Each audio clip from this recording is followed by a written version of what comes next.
Hello दोस्तों, आपका lecture number third है बीएससी थर्ड सेमेस्टर मैथमेटिक्स। आपका जो चैप्टर है वो है maxima and minima function of three variable X Y Z. तो इसमें हम क्वेश्चन सॉल्व करेंगे। इसके पहले के लेक्चर में मैंने आपको लैग्रांजे मेथड ऑफ अनडिटरमाइंड मल्टीप्लायर्स का मेथड बता दिया था कि अगर उस पर बेस्ड आपका क्वेश्चन आएगा तो उसको आप कैसे सॉल्व करेंगे। और मैंने आपको उसमें थ्री इक्वेशन को याद करने के लिए आपको बताया था, जो कि था इक्वेशन नंबर 4, 5 एंड 6। उसी के थ्रू इसको हम सॉल्व करेंगे। तो आइए क्वेश्चन को पढ़ते हैं। Find the minimum value of X square plus Y square plus Z square subject to the condition. यहाँ पे आपको कंडीशन दिया है कि ये क्या है, X Y Z is equal to A cube. तो आपको यहाँ पे फाइंड करना है मिनिमम वैल्यू। तो यहाँ पे देखिए आपको एफ ऑफ एक्स वाई यहाँ पे गिवन है और आपको फाई ऑफ एक्स वाई भी यहाँ पे गिवन है। तो यहाँ पे देखिए सबसे पहले तो आप F of x Y Z यहाँ पे कर दीजिए और दूसरा आप कर देंगे F of x Y Z हो गया और phi of x Y Z. तो यहाँ पे देखिए आपको करना क्या है, लेट, यहाँ पे लेट करेंगे। सॉल्यूशन हेडिंग नोट करने के बाद आपका जो यहाँ पे function F of x Y Z है, क्योंकि आप थ्री वेरिएबल पढ़ रहे हो मैक्सिमम मिनिमा, ये आपके पास क्या है, X square plus Y square plus Z square. इसको आप X square plus Y square plus Z square, इसको आप इक्वेशन नंबर यहाँ पे 1 लेट कर लीजिए। और दूसरा आपके phi of x Y Z given है, इसको हम ए क्यूब को इस साइड ले आ जाएंगे। तो आपको हो जाएगा एक्स वाई जेड माइनस ए क्यूब।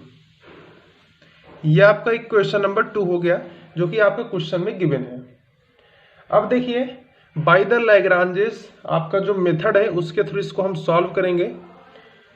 तो बाय द लैग्रांजेस मेथड यहाँ पे आप नोट करिए। तो आई होप आपने नोट कर लिया होगा बाय द लैग्रांजेस मेथड। अब मैंने आपको थ्री इक्वेशन को याद करने के लिए बताया था। सबसे पहले तीनों इक्वेशन को मैं यहाँ पे नोट करता हूँ। आपका जो पहला इक्वेशन था वो आपके पास है डेल एफ अपॉन में del X plus lambda del phi upon में डेल एक्स।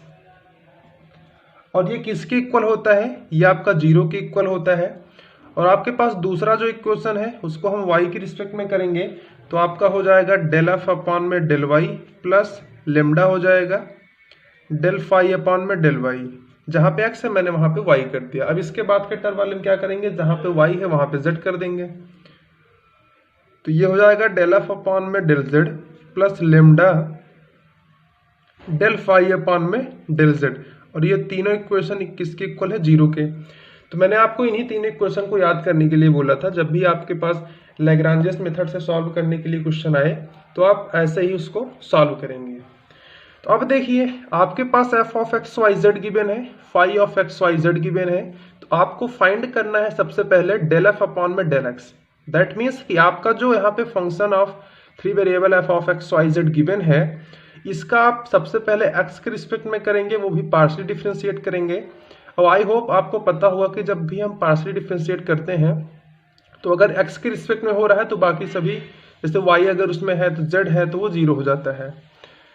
जिसके रिस्पेक्ट में होगा बस उसी का हम यहाँ पे पार्शियली डिफरेंशिएट करते हैं, बाकी सभी का जीरो हो जाता है। तो यहाँ पे देखिए सबसे पहले डेल एफ अपॉन में डेल एक्स का वैल्यू हम यहाँ पे लिखेंगे। तो यहाँ पे लगा देते हैं implies that del F upon del X का वैल्यू क्या होगा, आपके पास F of x Y Z ये गिवन है X square plus Y square plus Z square. इसका आप एक्स के रिस्पेक्ट में पार्शियल डिफरेंशिएट करोगे तो वाई स्क्वायर और जेड स्क्वायर का हो जाएगा जीरो। एक्स स्क्वायर का करेंगे तो आपके पास आएगा 2 इंटू एक्स प्लस यहाँ पे देखिए लेमडा है, lambda into del phi upon del X. अब इसका आप एक्स के रिस्पेक्ट में करेंगे तो ए क्यूब क्या है, कॉन्स्टेंट है, जीरो हो जाएगा। एक्स वाई जेड में आप एक्स के रिस्पेक्ट में कर रहे हो वो भी पार्शियल डिफरेंशिएट, तो वाई जेड कॉन्स्टेंट हो जाएगा। एक्स का करोगे आपके पास 1 आएगा, तो बचेगा क्या, वाई इंटू जेड ही तो बचेगा।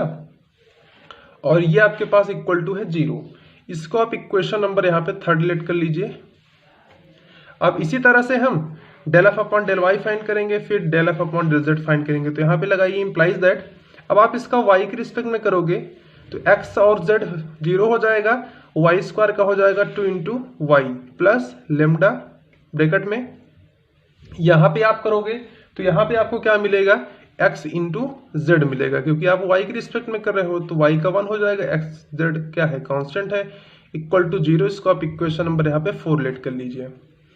अब देखिए इस वाले में चलते हैं, तो implies that del F upon में डेल आपको चाहिए, तो आपके पास F of x Y Z ये गिवन है, इसका आप जेड के रिस्पेक्ट में पार्शियल डिफरेंशिएट करोगे तो X square plus Y square का हो जाएगा 0, जेड स्क्वायर का करेंगे तो आपको मिलेगा 2 into Z plus lambda bracket में क्या मिलेगा, एक्स वाई जेड माइनस ए क्यूब का आप जेड के रिस्पेक्ट में करोगे तो एक्स वाई कॉन्स्टेंट हो जाएगा। अब आपके पास यही बचेगा, जेड का हो जाता है 1, ए क्यूब कॉन्स्टेंट है, इसका हो जाएगा 0 और ये इक्वल टू आएगा 0 के। इसको आप इक्वेशन नंबर यहाँ पे 5 लेट कर लीजिए, तो आपके पास आ गया है बाय द लैग्रांजेस मेथड में आपके पास इक्वेशन नंबर 3, 4 और 5। देखिए वहां पे एक बात क्या होगा कि लैग्रांजे मेथड ऑफ अनडिटरमाइंड मल्टीप्लायर्स, तो अब हम यहाँ पे क्या कर देंगे, मल्टीप्लायर्स वाला भी कॉन्सेप्ट यहाँ पे अप्लाई करेंगे। तो इक्वेशन नंबर 3 में हम x से मल्टीप्लाई करेंगे, इक्वेशन नंबर 4 में हम y से मल्टीप्लाई करेंगे, इक्वेशन नंबर 5 में हम z से मल्टीप्लाई करेंगे। अब ऐसा क्यों कर रहे हैं, जिससे कि आपका जो आसानी से x y z का वैल्यू है वो आसानी से फाइंड हो जाए। तो यहाँ पे लिखिएगा ऑन मल्टीप्लाइंग, ऑन क्या लिखेंगे, ऑन मल्टीप्लाइंग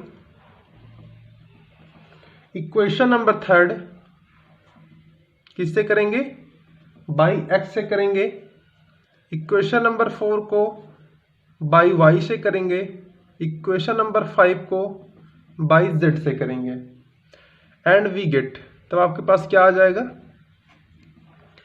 अब आप देखिए इक्वेशन नंबर 3 में आप x से मल्टीप्लाई करेंगे तो आपके पास जो नया इक्वेशन बनेगा वो आपके पास आएगा 2x स्क्वायर प्लस लेमडा, यहाँ भी होगा X Y Z equal to 0 और इसको आप इक्वेशन नंबर यहाँ पे 6 लेट कर लीजिए, क्योंकि आपके पास नया इक्वेशन बन के आया है। फिर हम इक्वेशन नंबर 4 में y से मल्टीप्लाई कर रहे हैं, तो ये आपका ये 2y square plus lambda of x Y Z equal to 0, ये आपके पास इक्वेशन नंबर 7 आ गया। आप इक्वेशन नंबर 5 में z से मल्टीप्लाई करेंगे तो 2z स्क्वायर प्लस लेमडा आ जाएगा, तो यहाँ भी X Y Z equal to 0, equation number 8। तो आई होप आपको इक्वेशन नंबर 6, 7, 8 समझ में आ गया होगा। अब देखिए इसी में से हम दो इक्वेशन को आपस में सब्सट्रैक्ट करेंगे और एक्स वाई जेड के यहाँ से हम वैल्यू को फाइंड करेंगे।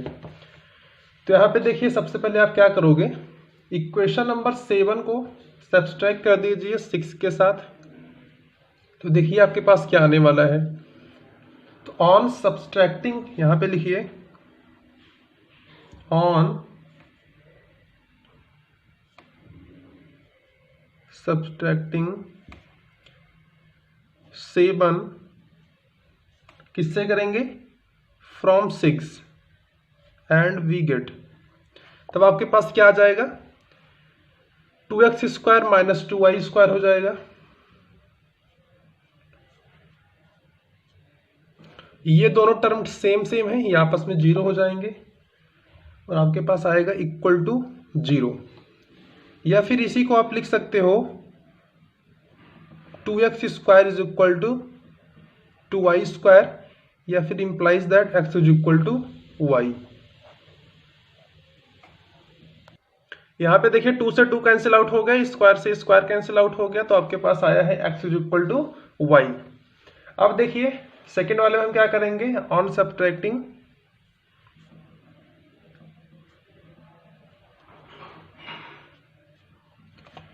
8 किसके साथ, from equation number 7 and we get, तो आपके पास यहाँ पे क्या आ जाएगा, 2y square minus 2z square आ जाएगा, 2y स्क्वायर माइनस का 2z स्क्वायर, और दोनों टर्म सेम है, वो आपस में कैंसिल आउट होकर के 0 हो जाएंगे और इक्वल टू आपके पास आएगा 0। यहाँ से हम कह सकते हैं कि आपका जो 2y स्क्वायर है ये आपका इक्वल टू है किसके, 2z स्क्वायर के, क्योंकि आप माइनस वाले टर्म को इस साइड ले आएंगे तो 2z स्क्वायर पॉजिटिव में चेंज हो जाएगा, 2 से 2 कैंसिल आउट, स्क्वायर से स्क्वायर कैंसिल आउट, तो x बराबर क्या आ गया, z आ गया। तो यहाँ पे देखिए आपका जो x है वो y के बराबर है और जो आपका y है वो आपका z के बराबर है, ठीक है। तो यहाँ पे क्या हो जा रहा है, x बराबर y बराबर z। तो आपके पास ये चीज मिल रहा है कि आपका जो x है y के बराबर है और y जो है वो आपका z के बराबर है। तो अगर हम इक्वेशन नंबर 2 में देखिए, आपका जो x Y Z is equal to A cube है, अगर उसमें हम y और z का वैल्यू x के टर्म में रखें तो वहां पे y के प्लेस पर भी हम x पुट करेंगे और z के प्लेस पर भी हम x ही पुट करेंगे। तो यहां पे लिखिएगा आप, now putting the value of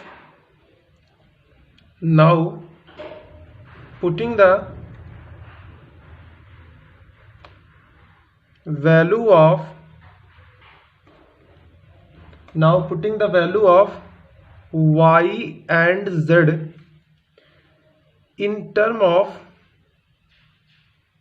किसके टर्म में पुट करेंगे, x के टर्म में पुट करेंगे, in terms of x in equation number 2 and we get. तब देखिए आपके पास क्या आने वाला है, वहां पे देखिए आपका जो x Y Z is equal to A cube है, तो वाई जेड के प्लेस पे हम x इंटू एक्स पुट करेंगे और एक x पहले से है, तो x into x is equal to क्या है, ए क्यूब है। तो ये आपका हो जाएगा, सॉरी यहां से आपके पास आ जाएगा x की पावर 3 और इज इक्वल टू क्या है, a की पावर 3 है।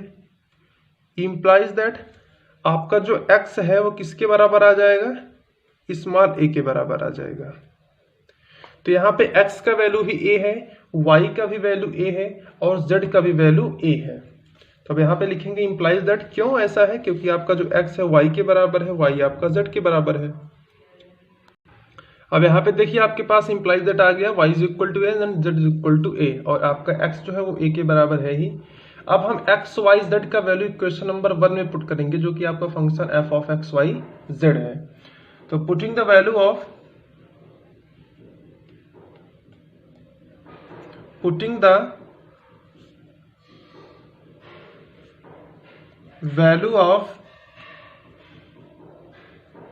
x y z in equation number 1 and we get,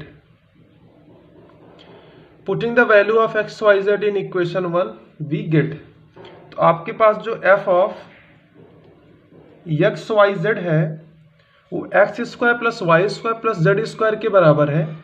तो एक्स वाई जेड के प्लेस पे हम a पुट करेंगे तो आपका हो जाएगा a square plus a square plus a square, और ये आपके पास आ जाएगा is equal to 3a square के बराबर।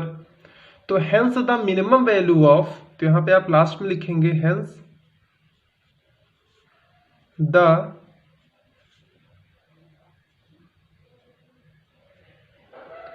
Minimum value of